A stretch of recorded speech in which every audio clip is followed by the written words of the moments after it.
నా నియోజకవర్గం మున్గోడు నియోజకవర్గంలో మాత్రం నేను మాత్రం ఎట్టి పరిస్థితుల్లో నేను నడవలేను. నాకు ఈ పదవి ఉన్నా లేకున్నా పదవి ముఖ్యం కాదు.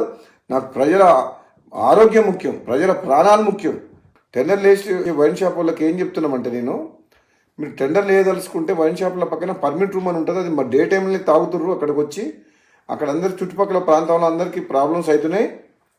అక్కడ పర్మిట్ రూమ్ అనేది ఉండదు. మా మున్గోడులో మేము నడవలేము అని చెప్పినాం.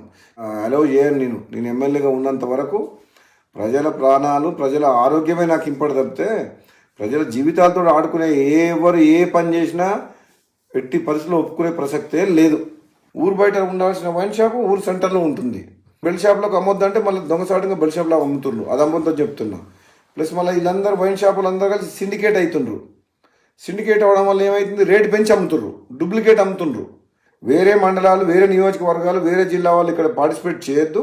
ఇప్పుడు వైన్ షాప్ లొకేషన్స్ కూడా తప్పున్నాయి.